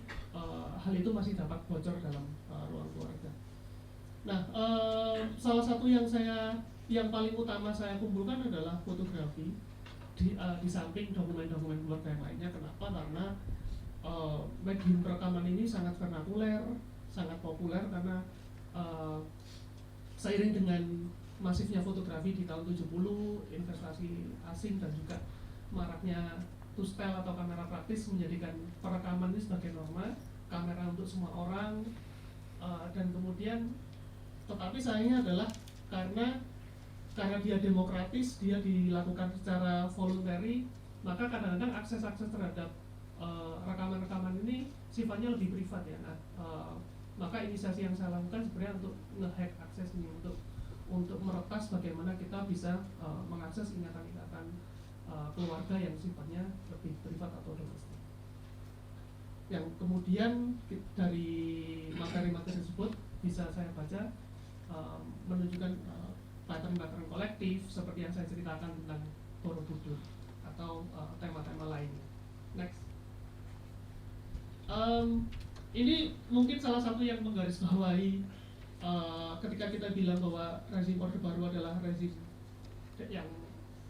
yang sangat erat dengan developmentalism, dan itu nggak hanya terekam dalam rekaman-rekaman negara, tapi juga di dalam ranah-ranah domestik pun itu juga sangat terefleksikan. Membangun rumah adalah sebuah ritual yang sangat dianggap penting, sehingga kemudian perlu didokumentasikan, dan itu banyak terekam dalam arsip-arsip keluarga. Next.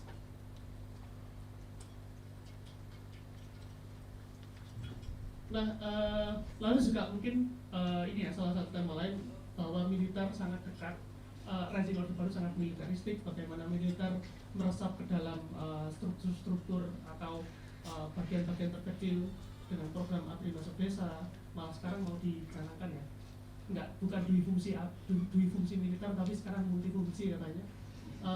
Dalam arsip ini saya melihat bahwa terus kemudian ini bukan satu keluarga tapi dari berbagai macam profesi, ada yang dari keluarga pegawai transmigrasi, ada yang dari jaksa, dan mereka menunjukkan bahwa militer bergerak di berbagai macam hal, pembangunan desa, ini kursus menjahit, pembangunan, terus transmigrasi, pelatihan petani, seperti itu, sehingga fungsinya memang banyak banget ya. Nah, dari arsip yang saya kumpulkan, kita bisa melihat pembacaan seperti itu. Next.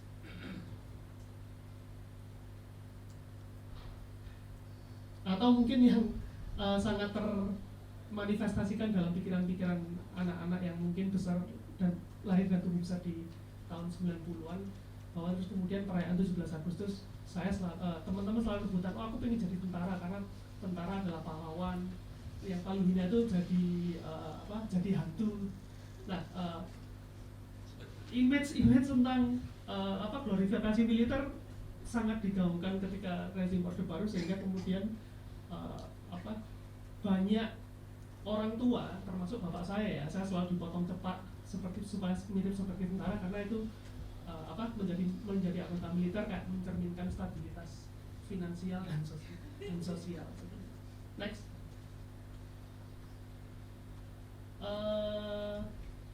Aku skip aja ya, next.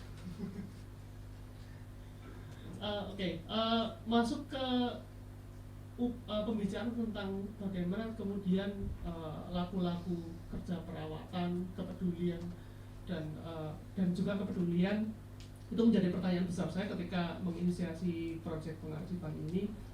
Meskipun saya merawat dan merapikan, tapi yang saya yakini adalah terus kemudian benda-benda yang saya rapikan, sebenarnya saya rapikan adalah saya sedang merapikan material fisik.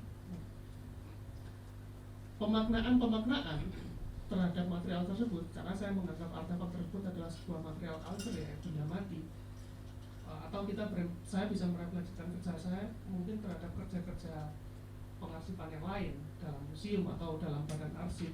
Saya menganggap bahwa terus kemudian merawat saja tidak cukup. Merawat atau mengarsipkan bisa bermakna dua hal. Menyimpan bisa bermakna dua hal, yaitu menyimpan untuk mengamankan atau bahkan menyimpan untuk menyembunyikan.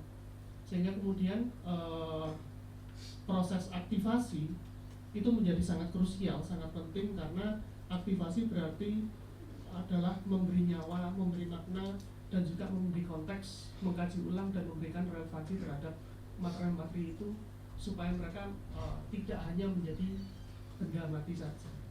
Nah, dalam upaya tersebut menghubungkan titik-titik, memaknai ulang dari sesuatu yang sifatnya personal menuju ranah yang lebih domestik, lokal atau dalam konteks nasional, menghubungkan aset-aset komunal, dan juga kadang-kadang dalam pembacaan fotografi arsip keluarga ada rasa-rasa untuk perasaan yang sama sebagai sebuah komunitas, ada keterhubungan bahwa tentang hal-hal yang saya ceritakan, tentang militeristik, tentang kemudian bahwa ada collective pattern untuk mengunjungi Borobudur atau yang lain-lain, itu merupakan tendensi yang kita bagi bersama, pikiran yang kita bagi bersama, atau bahkan sesimpel melihat foto kita akan mengalami melankolia misalnya, itu adalah rasa kehilangan atau rasa kesedihan yang sebenarnya secara manusiawi kita semua mengalaminya. Ketika kita menyimpan foto kerabat-kerabat yang meninggal, itu adalah berarti kita sedang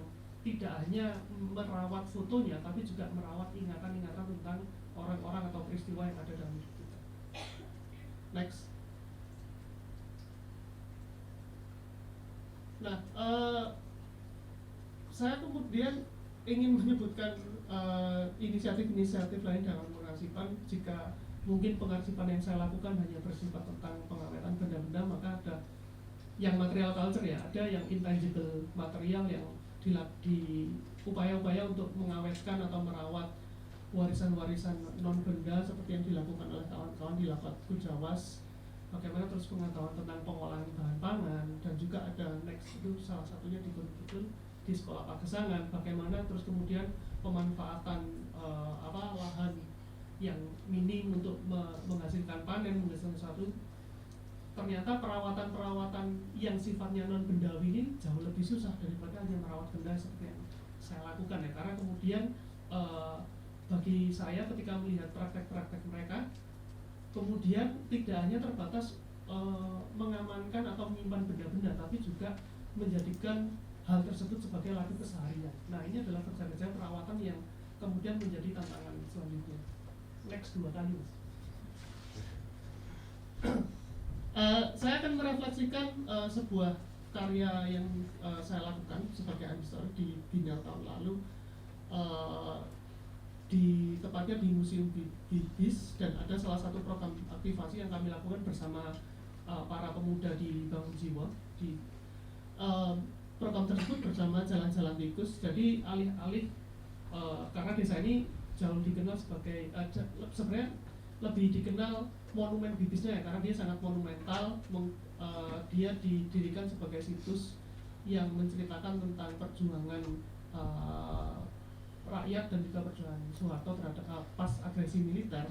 Tapi alih-alih berkonsentrasi terhadap sesuatu yang sangat besar, alih-alih membacakan tentang nasionalisme tanah air, saya bersama pemuda setempat malah kami ingin mengulik tanah dan air secara literal, secara harfiah, bagaimana terus kemudian tanah dan air di sana mempunyai ceritanya atau mempunyai konfliknya sendiri-sendiri. Di sana dalam aktivasi karya ini kami mengajak partisipan terbatas untuk kemudian mengunjungi beberapa situs tentang bagaimana air di desa Bangun Jiwa dan juga tanah dan juga mata air di sana kemudian mengalami degradasi mutu dan juga banyak yang mengering, dan orang-orang banyak yang melupakan tentang pentingnya mata air di sana karena sekarang mungkin sudah hadir PDAM dan akses yang lebih mudah terhadap air. Kemudian kerja-kerja merawat mata air atau kedekatan kita dengan alam menjadi sangat berjarak sekali. Next.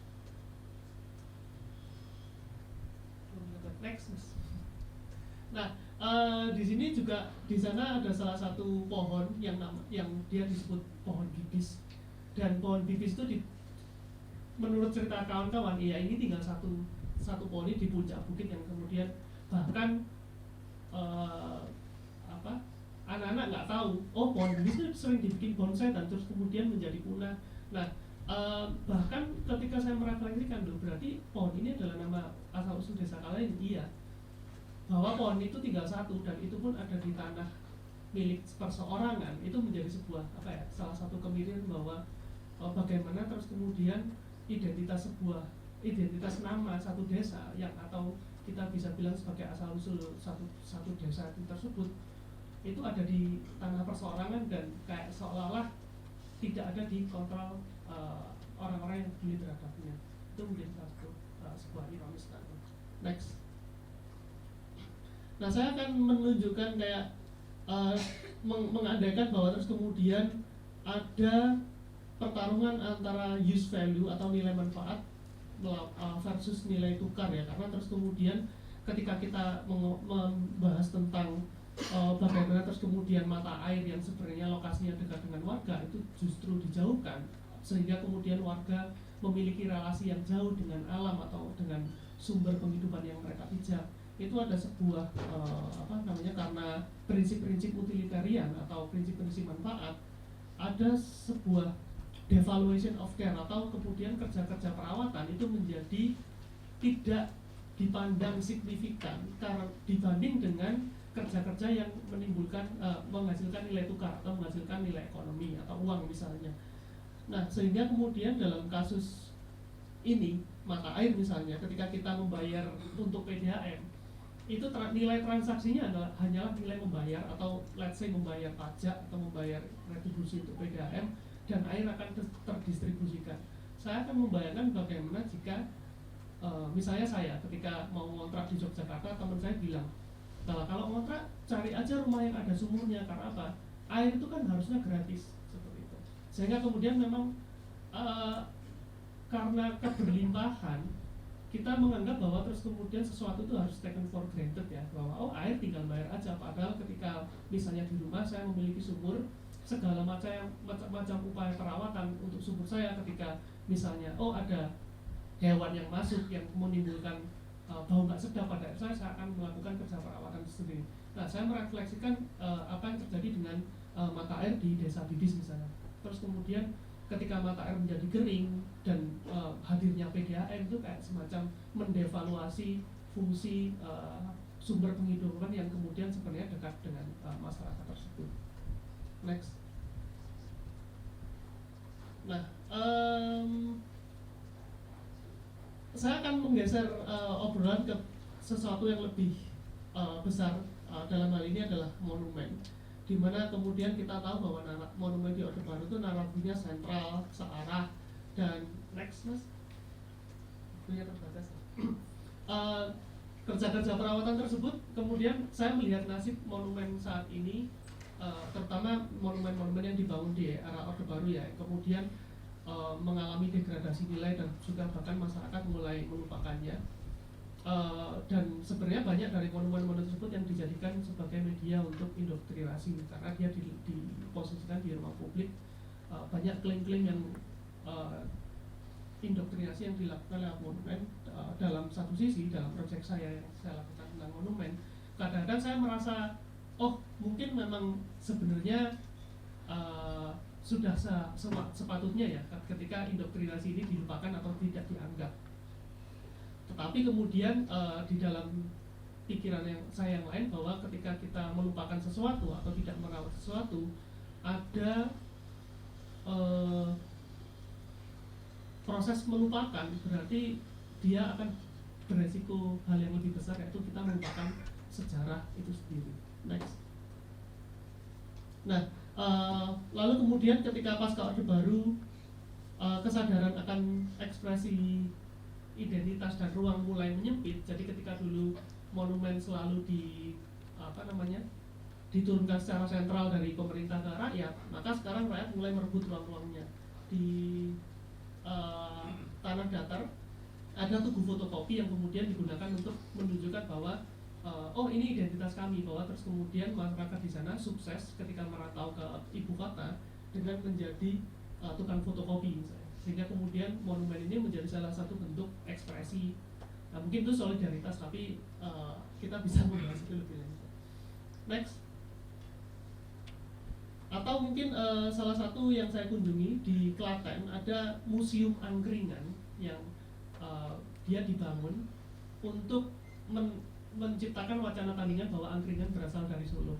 Nah, di sana meskipun kondisi museumnya ya sangat apa adanya, tetapi upaya-upaya solidaritas dari warga untuk ngeklaim identitasnya, mengklaim asal-usulnya, dan juga melakukan kerja-kerja untuk merawat pengetahuan tentang bagaimana asal-usul angkringan itu berasal dari Klaten, ini menjadi sebuah ekspresi yang menunjukkan solidaritas itu.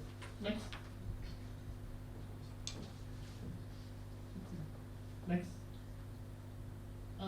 Next lagi mas. Nah, kemudian terkait dengan monumen tadi, ketika kemudian masyarakat mulai mengekspresikan identitasnya melalui monumen-monumen yang mereka bangun, pertanyaan saya yang muncul adalah terus kemudian apakah melihat nasib monumen yang digunakan sebagai indoktrinasi, apakah terus kemudian melupakan sama dengan melawan? Itu yang menjadi bahan renungan saya, bahwa terus kemudian kadang-kadang melupakan akan menggeret kita ke sebuah tragedi yang lebih besar, yaitu kita akan melupakan keseluruhan sejarah itu sendiri, sehingga kemudian kerja perawatan menjadi lebih penting, karena dalam merawat kita akan mengawetkan.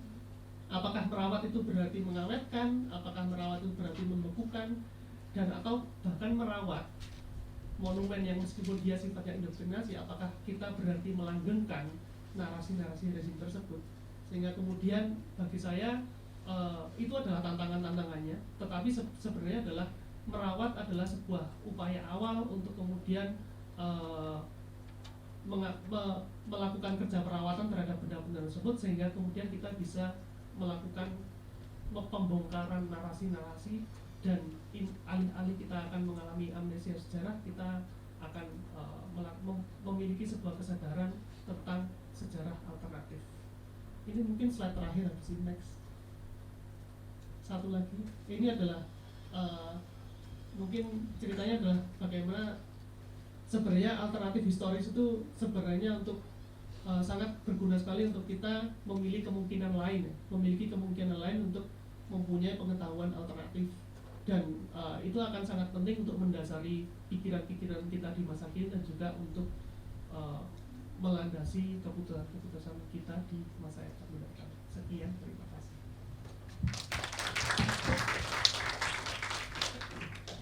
Oke, baik, terima kasih Mas Arief Furqon, di sini aja. Dan mungkin dua panelis sebelumnya, Mas Ari sama Mbak Eko, bisa ke depan. Kita akan membuka sesi pertanyaan. Kayaknya nggak boleh berdiri saya. Ya, nggak apa-apa Mas. Ya, silakan sebut nama aja. Saya Ali dari Sosiologi UGM, dan mungkin aktivitas saya di Pogong sebagai orang kota melihat, dan sebagai anak dari orang tua yang memiliki pengalaman transmigrasi dari Gunung Kidul. Dan saya ingin menanggapi dari presentasi terakhir karena memang telat, terkait dengan sangat menarik kiranya terkait dengan fotografi yang dipaparkan tadi. Bagaimana membaca artefak-artefak yang ditinggalkan oleh orang masa lalu yang mempengaruhi praktek politik dan kebudayaan kita hari ini. Dan tadi juga kakak perempuan kita yang di depan juga membahas tentang hal itu juga. Dan mungkin saya juga ingin berkeluh kesah sebetulnya terkait dengan praktek mentalitas rezim kita dari Orde Lama maupun Orde Baru.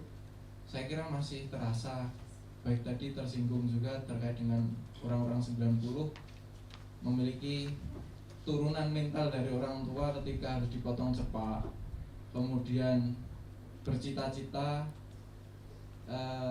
seakan-akan bisa menjadi seorang militer dan sebagainya.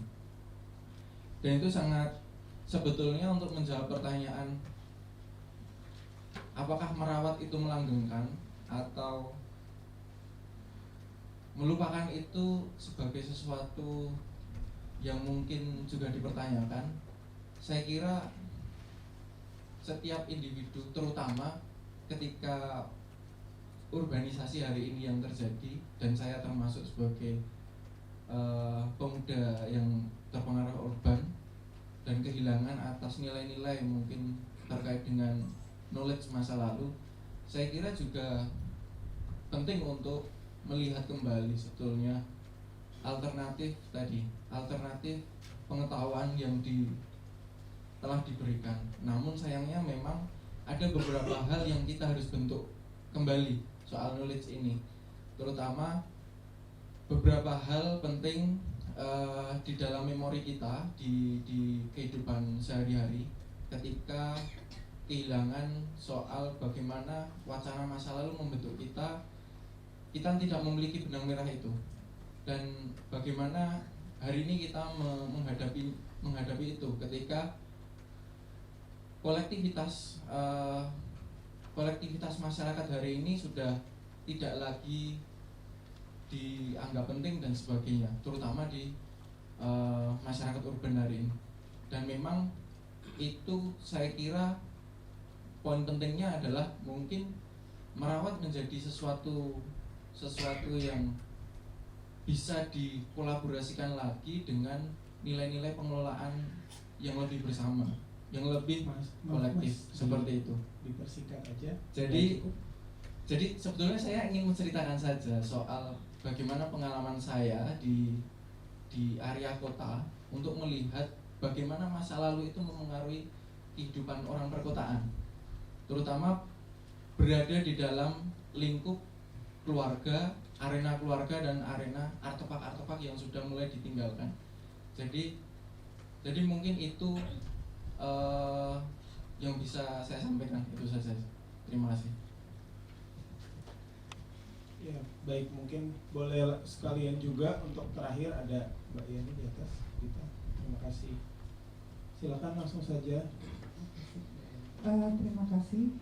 Saya sebetulnya ya juga ingin berbagi ini aja informasi mengenai hubungannya dengan penelitian tentang warisan budaya yang umumnya terlupakan seperti Masnya barusan sudah ungkapkan. Ya,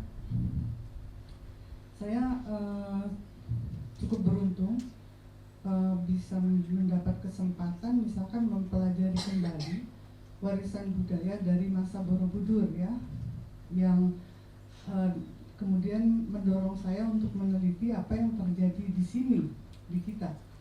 Warisan budaya yang masih dilestarikan dan bahkan masih dipraktekkan itu memang bukan di sini sekarang, tetapi di Tibet, di biara khususnya sekte Gelugpa atau topi kuning. Dan saya memang mendapat kesempatan mempelajarinya beberapa tahun terakhir dari 2012 di biara Seraje di India. Nah, dari situ saya lanjut meneliti apa yang terjadi di sini. Seperti tadi dijelaskan mungkin oleh Mas, maaf lupa namanya. Dari ini mungkin pendek aja ya karena waktu terbatas. Dari apa yang saya sudah teliti, terjadi perubahan sistem, ya, karena sistem yang lebih lengkap yaitu sistem biara terakhir adalah biara Muara Jambi di Sumatera yang hubungannya dengan Borobudur tadi. Nanti itu berubah kemudian menjadi sistem yang kita istilahkan sekarang padepokan atau di Bali Pasraman istilahnya, dan ternyata memang terjadi perubahan sistem. Sederhananya penjelasannya mungkin ini menjadi disederhanakan, yang mungkin maksudnya baik supaya bisa diakses oleh masyarakat umum. Karena sistem biara yang seperti di Muara Jambi itu yang masih dipraktekkan di Tibet hingga hari ini itu istilahnya sistem universitas lah kalau zaman sekarang, hanya bisa diakses oleh kelompok yang memang bisa masuk ke sana.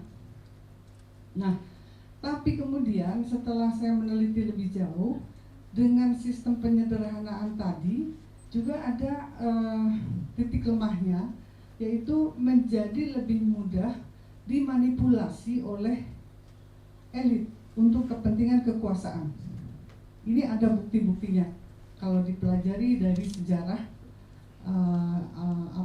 dari masa Singosari sampai bahkan masa Orde Baru dan mungkin Orde Baru sekarang. Nah, ini saya kira menjadi sesuatu yang harus kita renungkan juga kembali dan mungkin mempelajari kembali, karena tadi seperti Mas yang barusan bicara, bagaimana generasi hari ini seperti terputus dari pengetahuan itu yang sangat-sangat disayangkan. Karena begini, saya juga sebetulnya pengajar di Universitas Passau di Jerman sejak 2012, dan ini bukan sekolah seni, saya seorang seniman juga, tapi Departemen Asia Tenggara, Fakultas Filsafat, dan mereka sangat tertarik mempelajari warisan budaya leluhur Nusantara karena masih punya nilai-nilai dan sangat beradab, sangat manusiawi. Maksud saya nilai-nilai yang istilahnya tadi spiritual itu tidak hanya soal urusan pribadi, tapi juga menganggap penting kehidupan komunal. Itu saya kira juga yang dibutuhkan di masa modern sekarang, karena cenderung menjadi individualistis dan juga materialistis, yang akhirnya kita bisa lihat hasilnya bagaimana alam dirusak, lalu manusia menjadi gila, bunuh-bunuhan. Lihat apa yang terjadi sekarang di Timur Tengah dan sekitarnya atau di Ukraina. Ini jadi saya juga ingin ya merenungkan lebih jauh, tapi juga mempelajari lagi warisan budaya leluhur Nusantara dan menafsir ulang dalam konteks hari ini yang sangat relevan. Oh ya, tambahan informasi, ketika saya belajar di Biara Seraja di India itu, saya bertemu dengan para biksu dan bahkan biksuni yang orang barat. Mereka biasanya orang-orang terpelajar, saintis atau filsuf, karena mereka paham bagaimana kekurangan atau masalah dalam sistem modern dan bagaimana kelengkapan dari warisan budaya leluhur Nusantara. Baik, itu aja. Terima kasih. Yuk. Baik, kita akan melanjutkan. Mohon maaf sebelumnya teman-teman, waktunya sangat terbatas, jadi kita akan langsung melanjutkan kepada para panelis saja untuk memberi tanggapan akhir dan refleksi akhir masing-masing 2-3 menit saja untuk menyampaikan refleksi akhirnya tentang panel ini, kata kunci yang didapat dari diskusi dan kata kunci juga yang didapat dari panelis lain atau presentasi sendiri. Silakan. Mungkin mulai dari Mas Ari dulu ke mereka lalu ke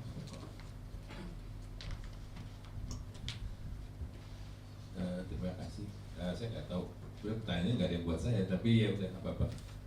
Tadi saya pengen nanya, tapi nggak boleh. Jadi mungkin dari kedua pertanyaan itu, kedua tanggapan ya, kedua tanggapan dari yang hadir tadi itu sebenarnya yang saya bereaksinya pertamanya itu khawatir. Sama hal yang yang sebenarnya mungkin diungkit oleh kedua panelis yang lain. Itu kekhawatiran saya itu adalah romantisasi nativisme yang pada dasarnya itu replikasi dari sebuah, menurut saya ya, replikasi dari sebuah pola pikir kolonial yang seperti ketika itu terjadi dua kali ya, kalau bisa di barat terjadi di abad 19 dan kemudian New Ageism gitu yang tadi kita omongin di sekitar tahun 60-an gitu ya, batu hippie kayak gitu. Nah, saya ketika berbicara tentang sejarah dan berusaha menempatkan diri kita di dalam dunia global, seringnya kita resort kita terus cari jalan pintas ke nativisme dan eksotifikasi diri. Nah, jadi itu yang saya khawatirkan, bahwa ketika kita menanggapi ketidakmampuan kita untuk merawat atau kekhawatiran kita bahwa kita tidak bisa merawat atau melanggengkan ingatan, ingatan yang sering terjadi bahkan di dunia akademis, itu lari ke romantisisme dan eksotifikasi diri. Tapi mungkin juga ini juga menurut saya agak digarisbawahi. Misalnya tadi waktu Mas tadi bilang saya adalah hasil dari transmigrasi, kayaknya bukan deh. Soalnya saya yang hasil transmigrasi karena bapak saya transmigran di Lampung dari Jawa. Tapi itu terjadinya di tahun 50-an gitu. Jadi sedangkan yang tadi dibicarakan kayaknya urbanisasi bukan transmigrasi gitu. Nah, tapi sepertinya ketika kita melakukan perawatan ingatan terutama ya, seperti yang tadi dibicarakan, sebenarnya kedua pembicara perawatan ingatan tentang apa ya, kita pernah apa gitu sebagai kolektif,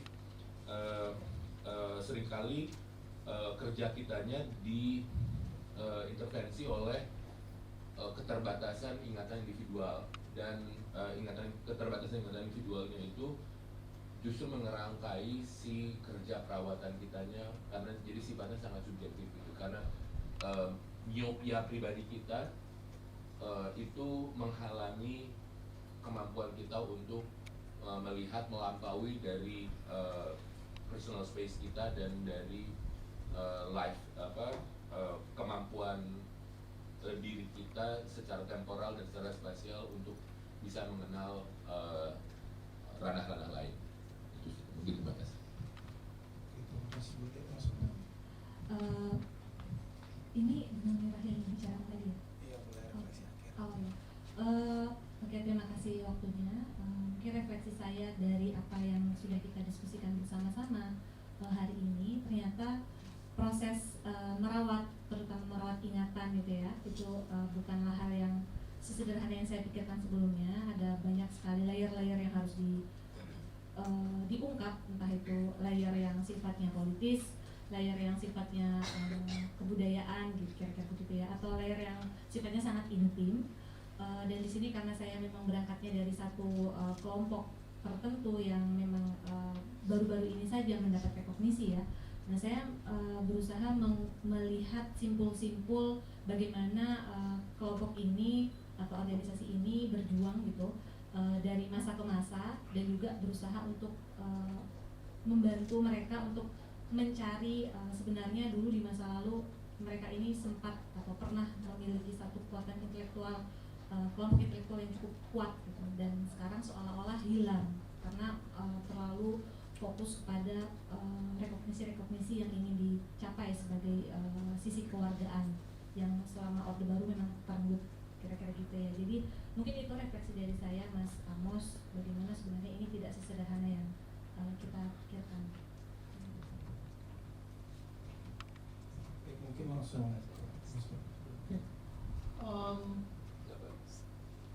Mungkin dari simpul dari presentasi saya tadi adalah terus kemudian mempertanyakan ya, karena tadi nggak sempat ke situ, di era yang serba banjir informasi, banjir pengetahuan, dan ada banyak hal sekali yang kemudian beban ingatan dan juga beban pengetahuan kita bertambah.